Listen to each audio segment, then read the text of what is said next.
Hello friends, welcome back to my YouTube channel. ಇವತ್ತು ನಾವು rough ಆಗಿ MCA ರ್ಯಾಂಕ್ ಪ್ರಿಡಿಕ್ಷನ್ ಮಾಡತ್ತೀವಿ. ಯಾಕಂದ್ರೆ ಹೋದ ಸತಿ ನನ್ನ ರ್ಯಾಂಕ್ ಬಂದಿತ್ತು 628. ಆಮೇಲೆ ನನ್ನ ಫ್ರೆಂಡ್ಸ್ ಸಾಕಷ್ಟು ಮಂದಿ ಅದಾರ ಚಲೋ ರ್ಯಾಂಕ್, ನನಗಿಂತ ಚಲೋ ರ್ಯಾಂಕ್ ಇದ್ದವರು ಮತ್ತು ನನಗಿಂತ ಕಮ್ಮಿ ರ್ಯಾಂಕ್ ಇದ್ದವರು. ಅವರಿಗೆಲ್ಲ ನಾನು ರಿಸರ್ಚ್ ಮಾಡಿ ಅವ್ರಿಗೆ ಕೇಳಿ ಅವ್ರಿಗೆ ಎಷ್ಟು ರ್ಯಾಂಕ್ ಬಂದಿತ್ತು, ಎಷ್ಟು ಮಾರ್ಕ್ಸ್ ಬಂದಿತ್ತು ಎಲ್ಲ ಕೇಳಿಬಿಟ್ಟು ಈ ವಿಡಿಯೋ ಮಾಡತ್ತೀನಿ.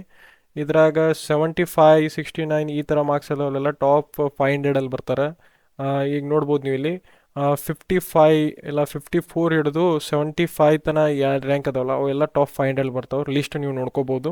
ಆಮೇಲೆ ನಂದು ರ್ಯಾಂಕ್ ಬಂದು 51 ಮಾರ್ಕ್ಸ್ ಇತ್ತು ನಂದು. ಹಾಗೆ ನಂದು 628 ರ್ಯಾಂಕ್ ಬಂದಿತ್ತು ಇನ್ ಕೆಟಗರಿ 1. ನಿಮ್ದು ರ್ಯಾಂಕ್ ಯಾವ ಬೇಸಸ್ ಮ್ಯಾಗ ಇಫೆಕ್ಟ್ ಆಗ್ಬೋದು ಅಂದ್ರೆ, ಒಂದೇದು ನಿಮ್ಮ ಕಾಸ್ಟು, ಆಮೇಲೆ ನಿಮ್ಮ CGPA, BCA ಅವೆಲ್ಲ ಮ್ಯಾಟ್ರ್ ಆಗತ್ತವೆ ಇಲ್ಲಿ. ಹೀಗಾಗಿ ನನ್ನ ರ್ಯಾಂಕ್ ಹೋದ ಸತಿ 628 ಇತ್ತು. ಆಮೇಲೆ ನನ್ನ ಮಾರ್ಕ್ಸ್ ಬಂದ್ಬಿಟ್ಟು 51 ಇತ್ತು. ಆಮೇಲೆ ನನ್ನ ಕಾಸ್ಟ್ ಬಂದ್ಬಿಟ್ಟು ಕೆಟಗರಿ 1. ಹೀಗಾಗಿ ನನಗೀಗ 628 ರ್ಯಾಂಕ್ ಬಂದಿತ್ತು. ನಿಮಗೆ ಅದು ಸ್ಲೈಟ್ಲಿ ವೇರಿ ಆಗ್ಬೋದು, ಎಫೆಕ್ಟ್ ಆಗ್ಬೋದು. ಆದರೆ ಆಲ್ಮೋಸ್ಟ್ ಈ ರೇಂಜ್ನಾಗ ಇರುತ್ತಂತ ಒಂದು ರಫ್ಲಿ ನಾನು ಮಾಡಿದ್ದು. ಇದನ್ನು ನೋಡಿ ನೀವು ಒಂದು ಅಂದಾಜು ಎಲ್ಲ ಒಂದು ಅನಲೈಸ್ ಮಾಡ್ಬೋದು, ನಿಮ್ಮ ರ್ಯಾಂಕ್ ಎಷ್ಟು ಬರ್ಬೋದು. ಆಮೇಲೆ ನಿಮಗೆ ಒಂದು ರಫ್ ಐಡಿಯಾ ಕೊಂಡಿರ್ತದೆ ಅಂದರೆ ನಿಮಗೆ ಯಾವ್ಯಾವ ಕಾಲೇಜ್ ಸಿಗ್ಬೋದು ಆ ಥರ ಎಲ್ಲ ನಿಮಗೆಲ್ಲ ಒಂದು ರಫ್ ಐಡಿಯಾ ಬರುತ್ತೆ. ಅದಕ್ಕೆ ಇದನ್ನು ನೋಡಿಕೊಂಡು ನೀವು ಹೀಗೆ ಕಾಲೇಜನ್ನು ಕಟ್ ಆಫ್ ರೀತಿಯಿಂದ ಸಾರ್ಟ್ ಮಾಡ್ಕೊತ ಹೋಗ್ಬೋದು.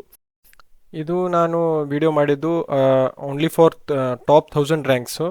ನಿಮಗೆ ಇನ್ನೂ ಕಮ್ಮಿ ಮಾರ್ಕ್ಸ್ ಬಂದಿತ್ತು ಇಲ್ಲ ಇನ್ನೂ ತಳಗಿನ ರ್ಯಾಂಕ್ಸ್ ಎಲ್ಲ ನಿಮಗೆ ಬೇಕಂದರೆ ಡೀಟೇಲ್ ಆಗಿ ಹೇಳ್ತೀನಿ, ಕಮೆಂಟ್ ಮಾಡಿ.